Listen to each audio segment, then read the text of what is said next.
Director মানে আমাদের producer guild ভাঙা হয়েছে ধনী ভোটের মাধ্যমে।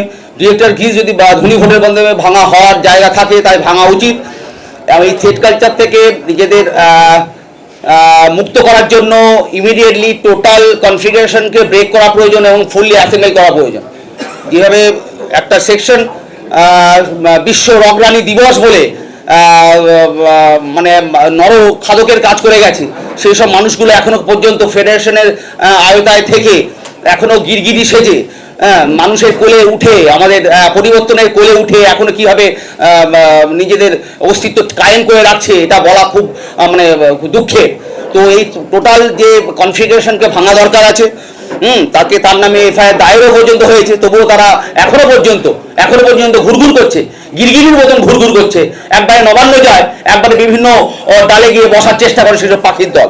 ফলে ধর্মতান্ত্রিকতার মাধ্যমে সমাজ ব্যবস্থা গঠনের প্রয়োজন আছে, এটা মাথায় রাখার প্রয়োজন আছে। ধর্মতান্ত্রিকতার মাধ্যমে সমাজ গঠনের প্রয়োজন আছে। যদি আমরা সেটাকে স্বীকার করতে পারি, যেটা মানতে পারি, তাহলে সঠিকভাবে ফেডারেশন সহ এই সমাজ ব্যবস্থা টিকে থাকবে। আমরা যদি না পারি, আমরা আবার সেই দল মতন ঢুকে যাব। এটা পরিষ্কার। চিত্রনাট্যে হিন্দু দেবদেবীদের নিয়ে কোনো কুৎসা করা যাবে না, সে যত বড় ডিরেক্টর হোক না কেন। এটা পরিষ্কার বলে রাখলাম, এটা হুঙ্কার বলে দিলাম। এটা হুঙ্কার দেওয়া হলো যে হিন্দু দেবদেবী নিয়ে চিত্রনাট্যের নাটক নয়। কোনো অস্কার তোমরা পাওনি, এখনো পর্যন্ত অস্কার তোমরা পাওনি, ওই লেভেলের আমরা কোনো ক্রিয়েটিভিটি দেখতে পাইনি। ফলে অত নাটকের দরকার নেই, অত বড় ডিরেক্টরের প্রয়োজন নেই আমাদের ইন্ডাস্ট্রিতে। এই সমাজ ব্যবস্থা এটা পরিষ্কার। এইসব ব্যবস্থাগুলো খুব সঠিকভাবে করা প্রয়োজন আছে। কলকাতা ক্লিকের মতন একটা এত বড় হাই প্রোফাইল ফিল্ম, এত রিয়েলিটি, হার্ডকোর রিয়েলিটি যেটা মানুষের সামনে এসছে, চিত্রনাট্য করে উনি লাখ লাখ কোটি কোটি টাকা নিয়ে গেছেন, তারপর বলছেন উনি তো বুঝতে পারেননি কোথায় ওটা এডিট হয়ে ঢুকবে। এইসব নাটকধারী নেক্সাস তৈরি করার মানুষগুলোকে ধাক্কা দিয়ে বার করে দেওয়া উচিত। সেটা এখানকার মানুষগুলো ঠিক করবে, তাদের কাজে নেবে কি নেবে না প্রডিউসার ঠিক করবে। আমাদের অনেক বেশি আপকামিং আর্টিস্ট আছে, তাদের নিয়ে আমরা কাজ করতে পারি। নতুনদের ওঠাও, প্রচুর ক্রিয়েটিভ লোকজন আছে।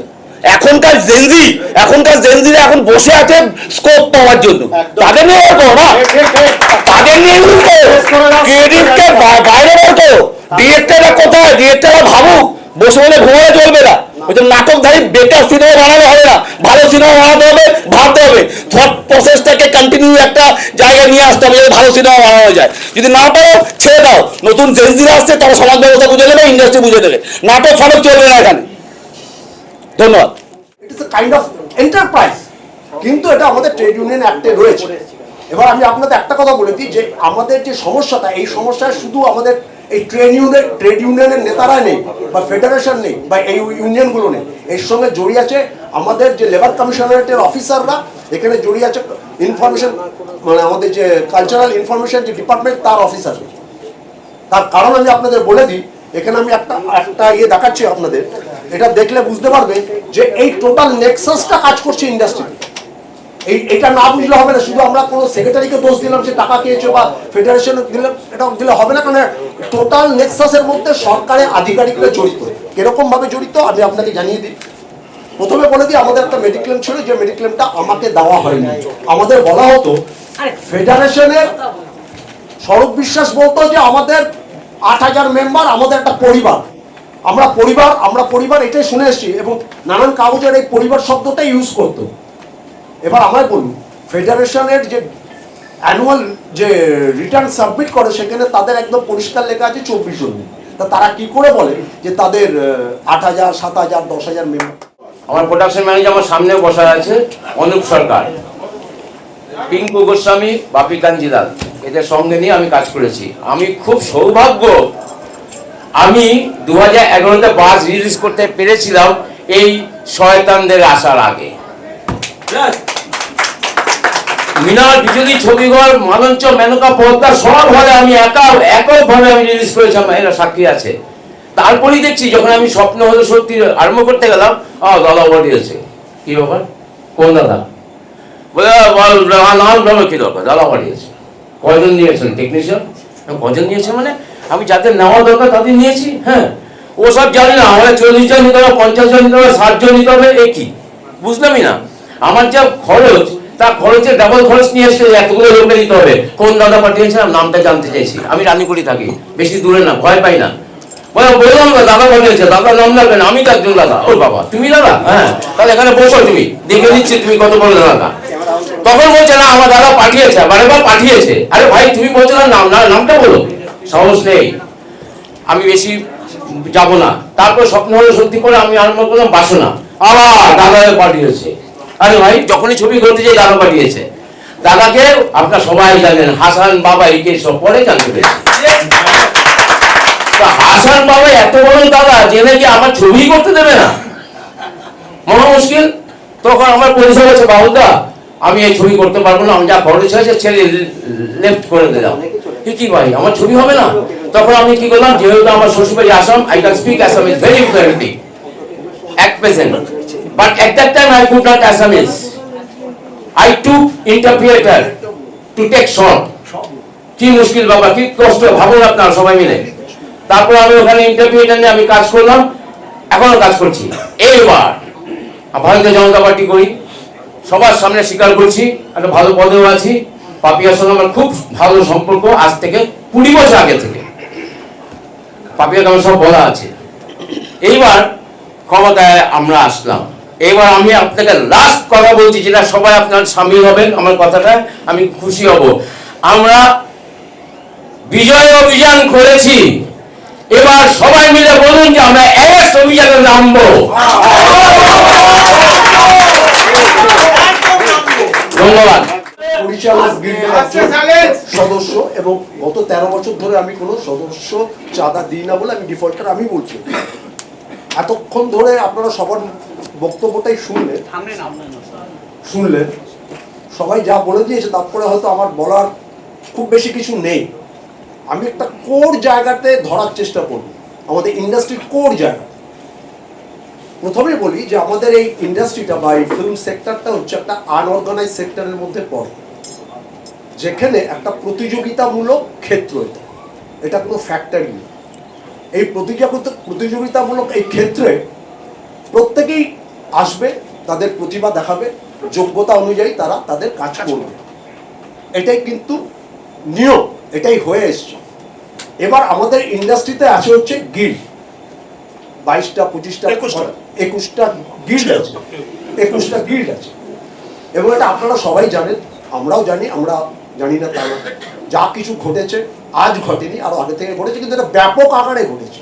এখন যে কোনো একটি ছেলে, কোনো একজন শিক্ষিত একটি ছেলে যদি আসে এখানে কাজ করতে, কিছুক্ষণ আগে ক্যামেরা অ্যাসিস্ট্যান্ট ক্যামেরাম্যান বা যিনি ক্যামেরা করেন উনি ওই যে ছেলেটি বলছিলেন তাকে কার্ড দেওয়া হয়নি, অর্ণব, তাকে কার্ড দেওয়া হয়নি। আচ্ছা আমার প্রশ্ন, কার্ড দিতে তো ইউনিয়ন বাধ্য, কার্ড দিতে ইউনিয়ন বাধ্য, কার্ড দেওয়াটা তার দায়িত্বের মধ্যে পড়ে। কোনো যেটা আগেই বলে ফেলেছে যে পরীক্ষা নেবো, এই নেবো, এসব ট্রেড ইউনিয়নের অ্যাক্টে 1926 এর অ্যাক্টে মেন যেটা অ্যাক্টে, তার মধ্যে এগুলো কিছু নেই। এবার এই ইউনিয়ন বাজি করে যেটা করা হয়েছিল, যাতে আমরাই কাজটা করব, যত মেম্বার বাড়বে তাতে আমাদের কাজ কমতে পারে, এই একটা আতঙ্ক, একটা ভয় ছিল। যে কারণে বেশ কয়েক বছর, অনেক বছর ধরে এই ইন্ডাস্ট্রিতে বাইরের লোককে অল্প অল্প করে নেওয়া হতো। আমিও যখন ঢুকেছিলাম এখানে 1994 সালে, সে কোনো ফেডারেশনে যারা ছিল তারা আমাকে দেয়নি। তখন আমি CTW বলে একটা ইউনিয়ন ছিল, ওই ইউনিয়নে আমাকে যেতে হয়েছিল। কিন্তু তার আগে যেটা ছিল সেই সময়, আপনাদের সবাইকে জানিয়ে দিই, যে তারা কার্ড এমনি দিয়ে দিত, কিন্তু তারা শুধু একটা কথা বলতো যে আমি যে তোমাকে কার্ডটা দিলাম, মেম্বারশিপ দিলাম, তুমি কি কোনো কাজ করছো নাকি তুমি এমনি এটা নিয়ে বাড়িতে চলে যাবে বা পাড়ায় গিয়ে আড্ডা মারবে। তাহলে বলো তুমি যার সঙ্গে কাজ করছো, যে পরিচালকের সঙ্গে, তার একটা চিঠি নিয়ে আসো, আমরা তোমাকে এমনি দিয়ে দেবো। তার মানে পরিচালকের কাছে আমি যাব, তাকে গিয়ে যদি আমি বলি স্যার আমি কাজ করতে চাই, সে যদি আমার না, তাহলে ইউনিয়ন আমাকে সদস্য পদ দিতে বাধ্য। এবার আমি নেবো কিনা সেটা আমার ইচ্ছার উপর নির্ভর করছে। কিন্তু এখানে যেটা চলছে, আপনি যদি কোনো ইউনিয়নের সদস্য না হন, কোনো পরিচালক আপনাকে নেবে না। হন আপনি যতই ভালো হন, যতই শিক্ষিত হন, এটা এখানে হয়ে আসছে। এবার যেটা হচ্ছে যে আমাদের CCI বলে একটা আছে, কম্পিটিশন কমিশন অফ ইন্ডিয়া, তারা পরিষ্কার বলে দিয়েছে যে আমাদের চলচ্চিত্র ক্ষেত্রটা হচ্ছে প্রতিযোগিতামূলক ক্ষেত্র, এখানে ইউনিয়ন চলে না। ইউনিয়ন থাকতেই পারে, ইউনিয়নের কাজ হচ্ছে কি এমপ্লয়ার আর এমপ্লয়ি, যেখানে আমরা সবাই একত্রিত হলাম, যেটা বিমলদা বলেছে, আরো অন্য বক্তারাও বলেছে, যে আমরা একত্রিত হলাম to protect the interest of workers, to protect the interest of technicians. কিন্তু এখানে কি হচ্ছে যে ইউনিয়নের যে কমিটি হয় তারাই নিজেরাই একটা প্রিডেটারের ভূমিকা নেয়। তারা ইউনিয়নেরই সদস্যর কাজ কেড়ে নেয়, তাকে হুমকি দেয়, তাকে ব্যান করে, তাকে মেন্টালি টর্চার করে এবং তাকে ইন্ডাস্ট্রি থেকে বার করে দেয়, যেটা ইউনিয়নের একদম টোটালি অপোজিট। এই জিনিসটা কিন্তু আমাদের এখানে হয়ে আসছে এবং তার সঙ্গে আপনি যদি কোনো সদস্যপদ পেতেও চান, মানে যে বলছিল সদস্যপদ পাইনি ক্যামেরা গিল্ডে, এখনো পাইনি, আপনাকে ওই বলছিল 1 লাখ টাকা দিতে হবে, 80,000 টাকা দিতে হবে। এইটা নিয়ে কেউ প্রশ্ন তোলার সাহস কেউ করেনি। এত সবাই সব জানে, ট্রেড ইউনিয়ন নিয়ে অনেকেই, বিমলদাও জানে, আরো কয়েকজন আছে যারা একটু পড়াশোনা করেছে এটা নিয়ে, কিন্তু কেউ এটা নিয়ে সাহস করে বলার জায়গায় আসেনি, যে কারণে এখানে এটা চলছে, আজও চলছে। এটা একটা ওপেন জায়গা, এটা আমাদের আগে বুঝতে হবে যে এটা একটা ওপেন জায়গা। এখানে যার প্রতিভা আছে সে এখানে সাস্টেইন করবে, যার কম আছে সে কম কাজ করবে, যার বেশি আছে, একজন ক্যামেরাম্যান যদি খুব ভালো লাইট করতে পারে, সে ভালো ফ্রেম করতে পারে, আমি তো তাকে নেবই। আমি যদি 10টা ছবি করি, সে 10টা ছবিতেই সে থাকবে। আমার যদি একজন অ্যাসিস্ট্যান্ট ডিরেক্টর লাগে, সে খুব যোগ্য, আমি তাকে মনে করছি যোগ্য, তাহলে আমার 10টা ছবিতে সেই অ্যাসিস্ট্যান্ট ডিরেক্টরই কাজ করবে। কিন্তু না, ইউনিয়ন বলে দিচ্ছে কে কাজ করবে কে কাজ করবে না। ইউনিয়ন যেখানে কাজ ডিস্ট্রিবিউট করে সেখানে কিন্তু স্বজন পোষণ, নিপোটিজম, ফেভারিটিজম, টাকার বিনিময় সিন্ডিকেট, এগুলো হতে বাধ্য। তার কারণ হচ্ছে ইউনিয়ন কোনো কাজ ডিস্ট্রিবিউট করতে পারে না। আমরা যখন এসেছিলাম এখানে, সেখানে সেই সময় ছিল যে আমি আমার কাজটা নিজের যোগ্যতায় ধরতাম। আমি ইন্ডাস্ট্রিতে ঢুকছি, কোনো ম্যানেজার বললো যে গৌতম তুমি কি খালি আছো, সামনের সপ্তাহে একটা কাজ আছে 4 দিনে করবে, বা আমার কোনো একজন কলিগ বলতো যে তুই কি খালি আছিস, একটা ছবি হবে, তুই কাজটা করবি, সেকেন্ড অ্যাসিস্ট্যান্ট। আমি বললাম হ্যাঁ। টাকা পয়সা, আরেকটা জিনিস বলে দিই, টাকা পয়সা নেই। আমি একজন এমপ্লয়ি, একজন প্রযোজক আসে এখানে, টাকা ইনভেস্ট করে, যখন টাকাটা ইনভেস্ট করে ছবি করে, সেই সময় আমরা তার employee for the time being. সেটা 6 মাস হতে পারে, 1 বছর হতে পারে, 10 দিনও হতে পারে। সেখানে আমি কত টাকায় কাজ করব সেটা ডিসাইড করার অধিকার আমার। কিন্তু না, আমি কেন ইউনিয়নের রেটের নিচে কাজ করেছি, আমাকে সাসপেন্ড, আমাকে ব্যান। আর আমি যে 3 বছর ধরে আমার কাজটা ছিল না, তখন কিন্তু ইউনিয়ন থেকে আমার ঘরের সংসারটা চালানো হয়নি। এবার আমি যখন কাজটা ধরছি এবং যখন আমি জানি যে আমার 3 বছর কাজ নেই, যেখানে 2000 টাকা আছে, সেখানে যদি প্রযোজক আমাকে বলে আপনাকে আমি 1000 টাকা দেবো, আপনি করবেন, বলে ইয়েস আমি করবো, তখন ইউনিয়নের নেতা লাভ দিয়ে এসে বললো যে ব্যান করে দাও, কেন এ আমাদের যে রেট আছে তার নিচে কাজ করছে, আন্ডার রেটে কাজ করছে। প্রথম কথা বলেছি, ইউনিয়নের কোনো রেট ঠিক করতে পারে না। অ্যাকচুয়ালি আমাদের এখানে যেটা চলছে, ইউনিয়নের নামে একটা এন্টারপ্রাইজ। এন্টারপ্রাইজে কি আছে, একজন কেউ থাকে হয়তো মাথার উপর স্ট্রং, আমাদের সেক্রেটারি বা একটা কমিটি, তারা কাজ ডিস্ট্রিবিউট করে এবং তারা বলে দেয় কত টাকায় তোরা কাজ করবি।